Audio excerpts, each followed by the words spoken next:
Every day, billions of people open their phones, turn on their televisions or scroll through news feeds, believing they are consuming objective information.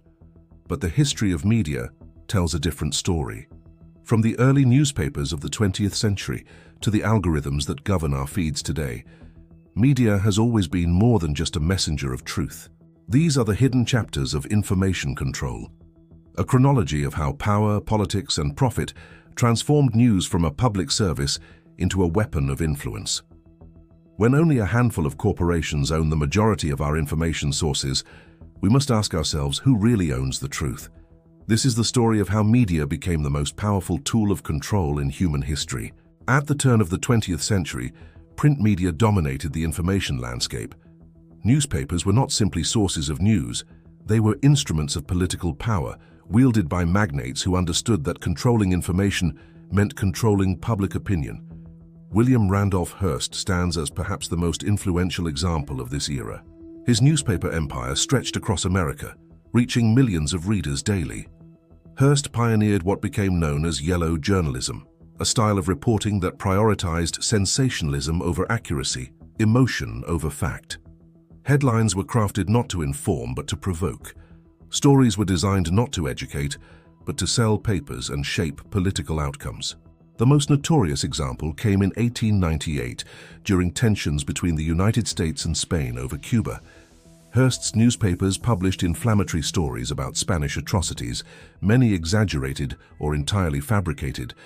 When his illustrator Frederick Remington cabled from Cuba that there would be no war, Hearst allegedly replied with words that would define an era of media manipulation: "You furnish the pictures, and I'll furnish the war." Whether this exchange occurred exactly as reported remains debated by historians, but what is undeniable is that Hearst's media empire played a significant role in pushing America toward the Spanish-American War. This was the first clear demonstration that media could manufacture consent for military action. The press had become a tool not just of information, but of policy-making itself. The pattern accelerated during World War I. The United States government established the Committee on Public Information in 1917, essentially creating America's first state propaganda office. Led by journalist George Creel, the committee produced films, posters, pamphlets, and news stories designed to build support for the war effort. Journalists were recruited to spread government-approved messages. The line between news and propaganda blurred completely. This was a watershed moment. Governments had learned that modern media could be systematically organized to shape mass opinion. The tools of persuasion, once wielded by individual press barons, were now in the hands of the state. The precedent was set for decades of information warfare to come. The Second World War ended, but the battle for minds intensified. The Cold War transformed propaganda from a wartime tool into a permanent feature of peacetime society. Both superpowers invested enormous resources into controlling narratives, both at home and abroad. The United States created Radio Free Europe and Voice of America, broadcasting into Soviet-controlled territories with messages designed to undermine communist ideology. On the surface, these were presented as beacons of free information in a world of censorship. In reality, they were sophisticated instruments of psychological warfare, carefully crafted to advance American geopolitical interests. The Soviet Union, meanwhile, perfected its own system of information control. State censorship eliminated dissenting voices. The KGB ran elaborate disinformation campaigns, planting false stories in foreign newspapers that would then circulate back as seemingly independent reporting. Both sides understood that perception was as important as reality in the global struggle for influence. But perhaps the most significant development in American media control during this period remained classified for decades. In the 1950s, the CIA launched Operation Mockingbird, an extensive program to influence domestic and foreign media. The agency recruited journalists from major news organizations, paying them to publish stories that served CIA interests. Editors at prominent publications cooperated with intelligence officials, sometimes knowingly, sometimes not. The exact scope of the operation remains disputed, but congressional investigations in the 1970s confirmed that the CIA had maintained relationships with numerous journalists and media outlets. The implications were profound. The American public believed they were reading independent journalism, but some of those stories originated in CIA headquarters. The firewall between intelligence operations and free press had been compromised, perhaps irreparably. Television emerged during this era as the dominant medium of mass communication. For the first time, moving images could be broadcast into millions of homes simultaneously. Governments and corporations quickly grasped the persuasive power of this new technology. Television didn't just report events, it created emotional experiences that shaped how people understood the world. The Cold War proved that information control was not about suppressing all dissent, but about managing the overall narrative. A society could have the appearance of press freedom, while the most influential channels of information remained firmly under institutional control. The 1980s marked a turning point in media ownership. Deregulation policies, particularly in the United States, removed many restrictions on how many media outlets a single corporation could own. What followed was a feeding frenzy of mergers and acquisitions that fundamentally transformed the media landscape. In 1983, 50 corporations controlled the majority of American media. By 2004, that number had shrunk to 5 major conglomerates. Today, an even smaller number of massive corporations, Comcast, Disney, Paramount Global, Warner Bros. Discovery, and News Corp, dominate the American media ecosystem. These companies own television networks, film studios, publishing houses, streaming services, and news organizations. This consolidation created unprecedented concentration of informational power. The same corporate boardrooms that decide which movies get made also determine which news stories get covered and how they are framed. Entertainment and information merged into a single industry with unified interests. The financial model driving this consolidation centered on advertising revenue. Media companies needed to deliver audiences to advertisers, which meant creating content that maximized viewership rather than serving the public interest. News divisions, once considered loss leaders that fulfilled a civic duty, were transformed into profit centers expected to generate revenue like any other department. This economic pressure had profound effects on journalism. Complex stories that required time and resources were deprioritized in favor of cheaper, more sensational content. Investigative reporting that might alienate powerful advertisers or corporate partners became riskier. News began to resemble entertainment, with dramatic graphics, conflict-driven narratives, and emotional appeals replacing sober analysis. The corporatization of media also meant that news organizations became intertwined with political and economic power in new ways. Media conglomerates lobbied government officials on telecommunications policy, antitrust regulation, and international trade agreements that affected their business interests. Those same organizations then covered those political issues in their news divisions. The potential conflicts of interest were obvious yet rarely acknowledged on air. Perhaps most significantly, corporate consolidation narrowed the range of perspectives available in mainstream discourse. With fewer owners came fewer editorial voices, less diversity of opinion, and a more homogeneous media environment. The marketplace of ideas began to resemble a monopoly, where a handful of corporations determined which ideas reached mass audiences and which remained marginalized. Wars, elections, and policy debates were increasingly covered through the lens of corporate media narratives. The framing of issues, what questions were asked, which experts were consulted, what context was provided, all reflected the institutional interests and worldviews of the corporations that owned the news. Independent media outlets existed, but lacked the reach and resources of corporate giants. The public square of information had been enclosed by private interests. The internet promised to democratize information. For the first time in history, anyone with a connection could publish their thoughts to a global audience. The gatekeepers of traditional media seemed suddenly obsolete. A new era of participatory journalism and citizen reporting appeared to be dawning. For a brief moment, that promise seemed real. Bloggers broke stories that mainstream media ignored. Social networks enabled grassroots movements to organize without institutional support. Information flowed freely across borders, challenging government censorship and corporate control. But the optimism was premature. The same technologies that enabled free expression also enabled unprecedented surveillance and manipulation.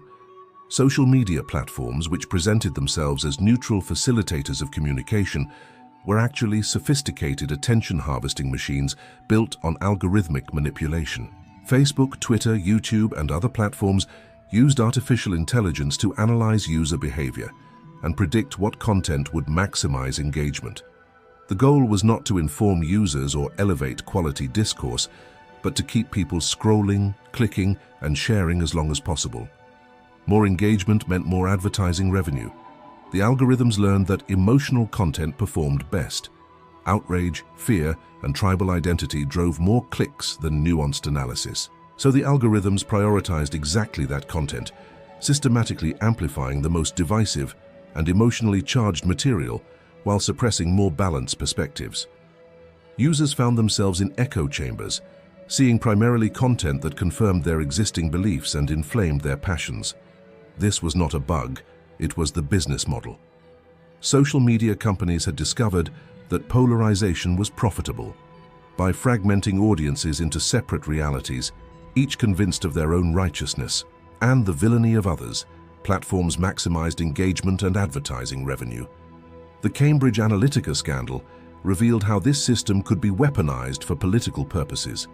By harvesting personal data from millions of Facebook users without their knowledge, political consultants built psychological profiles that enabled micro-targeted propaganda. Different voters received different messages, each crafted to exploit their specific fears and desires. Democracy itself was being hacked through the same technologies that promised to enhance it. Beyond algorithmic manipulation, platforms began implementing content moderation systems that functioned as a new form of censorship. Posts that violated community standards could be removed or suppressed. Accounts could be suspended or permanently banned. While platforms argued these measures were necessary to combat misinformation and hate speech, critics noted that enforcement was inconsistent and often seemed to reflect political biases. Shadow banning became a common practice, where users' content would be made invisible to others without notification.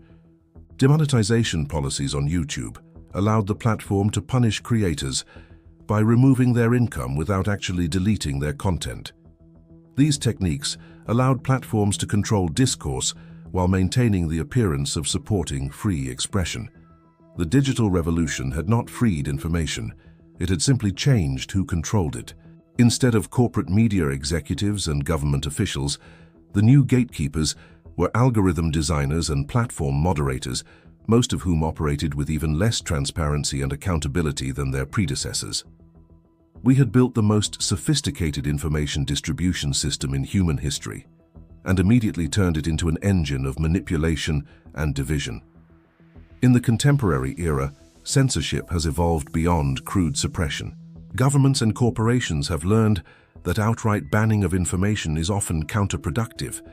It draws attention and creates martyrs.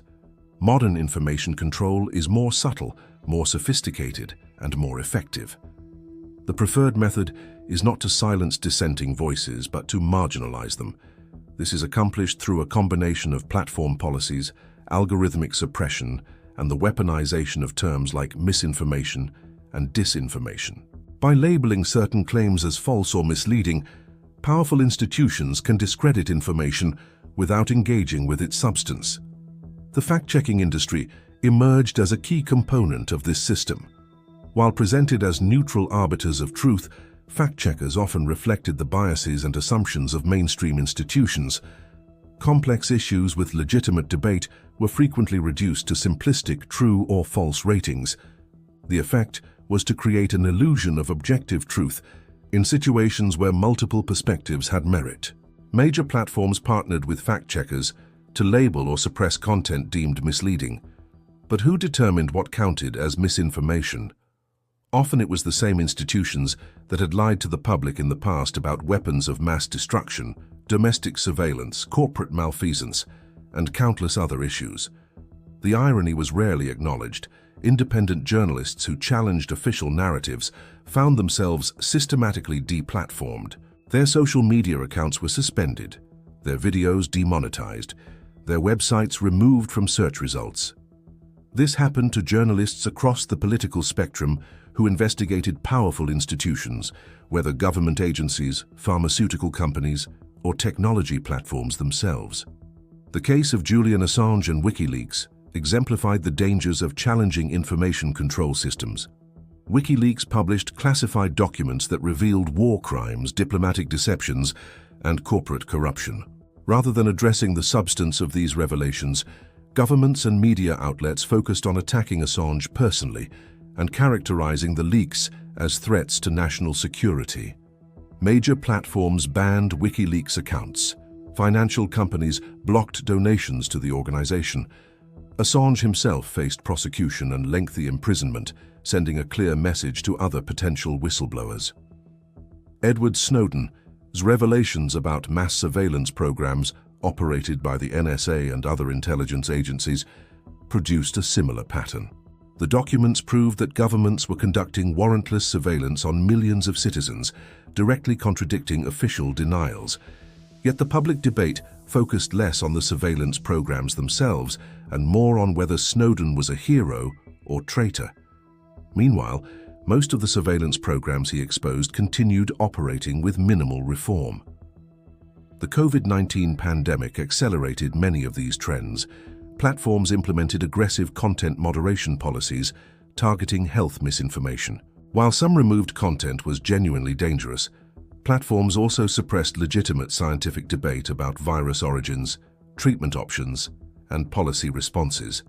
Qualified experts who questioned official narratives found their posts removed and accounts suspended. Many claims initially labeled as misinformation and censored were later acknowledged as plausible or even accurate by health authorities. This episode revealed a troubling reality. The same institutions that claimed authority to determine truth had themselves made significant errors and false statements throughout the pandemic.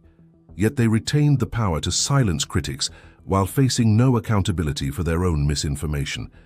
The concept of trusted sources became central to modern information control. Platforms elevated content from established media outlets and government agencies while suppressing voices without institutional affiliation. But those trusted sources were often the same corporate media conglomerates discussed earlier, with their inherent conflicts of interest and narrow range of perspectives. The result was a system that maintained the appearance of press freedom and open debate, while systematically marginalizing dissent from approved narratives. You could say almost anything you wanted, as long as it didn't effectively challenge powerful institutions.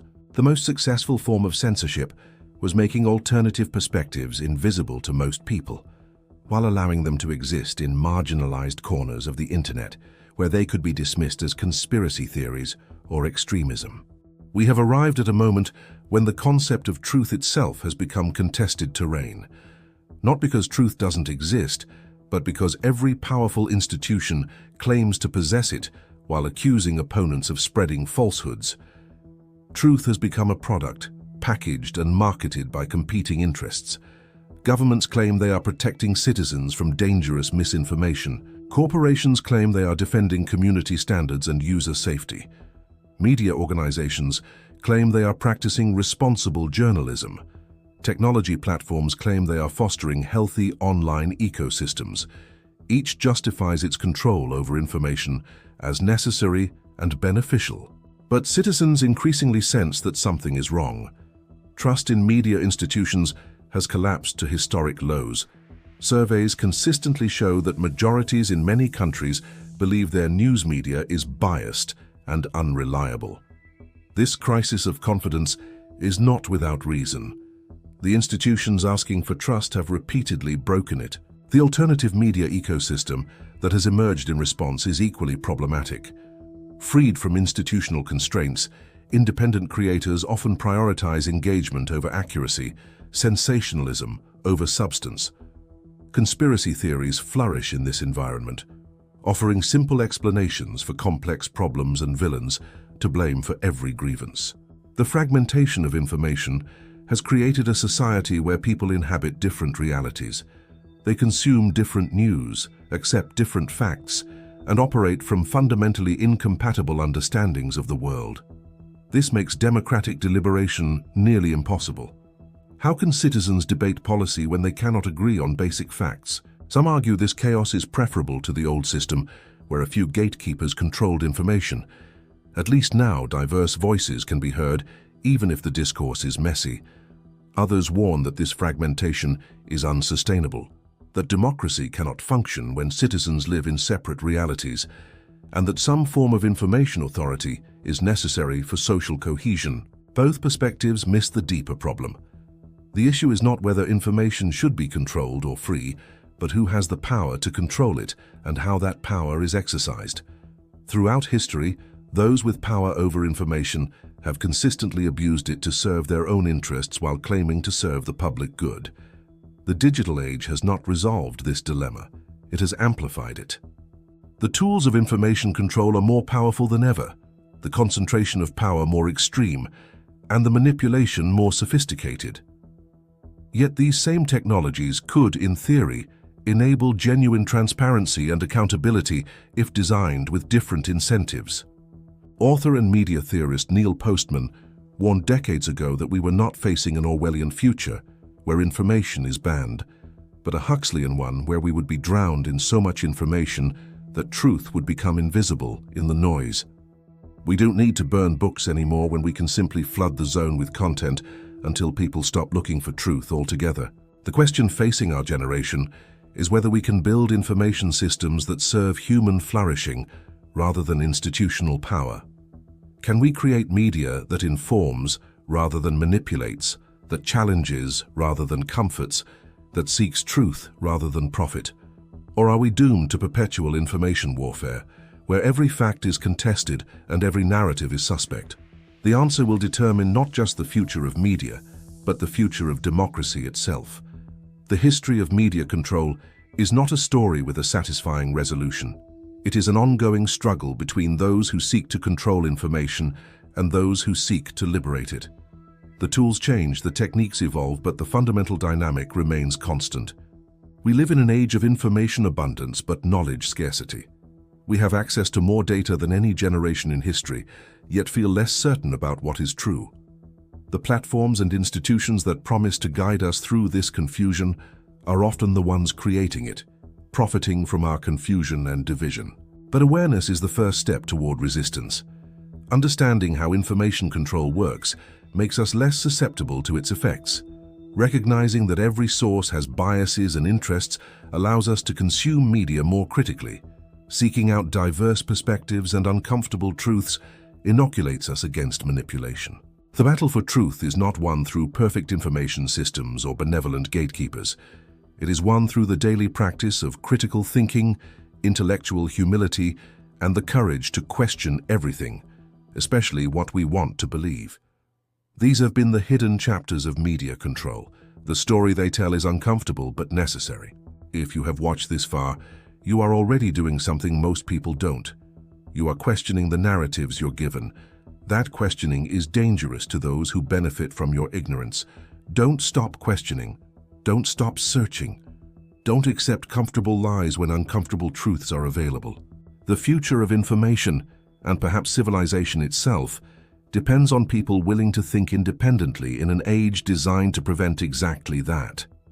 This is not the end of the story. It is barely the beginning.